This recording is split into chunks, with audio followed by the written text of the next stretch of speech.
बच्चों नमस्कार। आज की कक्षा में हम भक्ति काल पढ़ेंगे। अब भक्ति काल क्या है? यह हिंदी पद्य साहित्य या काव्य साहित्य का दूसरा काल है। भक्ति काल हिंदी साहित्य का महत्वपूर्ण काल है, महत्वपूर्ण युग है। अतः इस युग में विभिन्न प्रकार की भक्तियों का प्रचार प्रसार हुआ। इस काल को हिंदी भाषा और साहित्य के लिए स्वर्ण काल भी कहा जाता है। भक्ति काल की समय सीमा सन में 1350 से 1650 तक और संवत में 1400 से लेकर 1700 तक मानी जाती है। अब भक्ति काल का समय कहीं कहीं पुस्तकों में आप 1343 से 1643 तक भी देखते हैं। बच्चों, सन और संवत में 57 साल का अंतर है।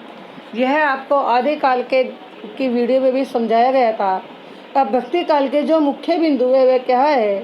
सर्वप्रथम भागवत धर्म का प्रचार प्रसार, अर्थात भगवान विष्णु की भक्ति का प्रसार हुआ। भगवान विष्णु के अवतार राम और कृष्ण आदि का गुणगान, उनकी शक्ति, उनकी लीलाओं का गुणगान इस युग में हुआ। भागवत या भक्ति के धर्म का प्रचार प्रसार होने के कारण इसी युग में भक्ति आंदोलन का भी सूत्रपात या जन्म हुआ। आचार्य रामचंद्र शुक्ल ने भक्ति काल की भक्ति के विषय में कहा है कि श्रद्धा और प्रेम के योग का नाम भक्ति है। अर्थात जहाँ किसी के प्रति श्रद्धा होती है, प्रेम और समर्पण होता है, वहीं भक्ति जन्म लेती है। भक्ति काल में जिन मुगल शासकों का शासनकाल था उनमें मोहम्मद तुगलक, सैयद लोधी वंश, इसके पश्चात हुमायूं, अकबर, जहांगीर और शाहजहां का शासनकाल रहा। शाहजहां भक्ति काल का अंतिम शासक था। इसी के काल में रीति काल का भी जन्म हो गया था। रीति काल का सूत्रपात शाहजहां के काल में आ गया था, क्योंकि रीति काल में जो रीति और श्रृंगार की भावनाओं की प्रधानता रही वह शाहजहां के काल तक आते आते भक्ति से परिवर्तित होने लगी। भक्ति काल में जो श्रेष्ठ संगीतकार तानसेन, बेजू बावरा, स्वामी हरिदास आदि महान संगीतकारों का जन्म हुआ, जो अनेक प्रकार के हिंदी के पदों को, भक्ति के पदों को अपनी भाषा में अपने वाद्य यंत्रों के साथ बड़े ही आनंद विभोर होकर गाया करते थे। सर्वप्रथम भक्ति काल आंदोलनों का जन्म दक्षिण के आलवार भक्तों से माना जाता है। दक्षिण के आलवार भक्त जैसे शंकराचार्य आदि।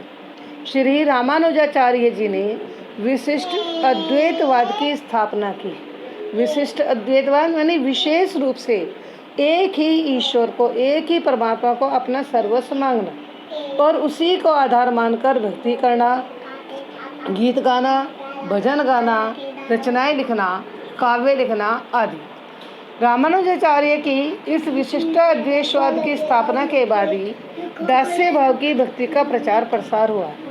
मध्वाचार्य जी ने शंकराचार्य के इस मायावाद का खंडन किया, क्योंकि मध्वाचार्य जी ने रामानुजाचार्य की जो विशिष्ट अद्वैतवाद थी उसे मायावाद था और उसका खंडन करके भगवान विष्णु की सरल और रोचक भक्ति का प्रचार प्रसार किया। भक्ति काल के अंतर्गत भक्ति आंदोलन के जागरण के लिए जिन धर्मों ने, जिन संप्रदायों ने अपना विशेष योगदान दिया उनमें हिंदू धर्म है, बौद्ध धर्म है, जैन धर्म है, यहूदी धर्म है और इस्लामिया मुस्लिम धर्म है। क्योंकि जितना प्रेमाश्रय शाखा का काव्य है वह इस्लाम धर्म के द्वारा स्थापित किया गया। राम और कृष्ण का साहित्य बौद्ध धर्म के द्वारा स्थापित किया गया। अब बच्चों, आचार्य रामचंद्र शुक्ल ने ही भक्ति काल में भक्ति की विविधताओं को देखते हुए भक्ति काल के काव्य को इन 4 भागों में विभाजित किया। ये 4 भाग जो 2 मुख्य धाराओं के अंतर्गत आते हैं, जैसे निर्गुण काव्य और दूसरा है सगुण काव्य। निर्गुण काव्य धारा, निर्गुण काव्य शाखा को अन्य 2 उपशाखाओं में विभाजित किया गया, ज्ञानाश्रय शाखा और प्रेमाश्रय शाखा। दूसरा सगुण काव्य को भी 2 काव्य धाराओं में विभाजित किया गया, राम आश्रय शाखा और कृष्णाश्रय शाखा। इस प्रकार से बच्चों, आज हमने भक्ति काल का परिचय और इसकी शाखाओं का परिचय जाना।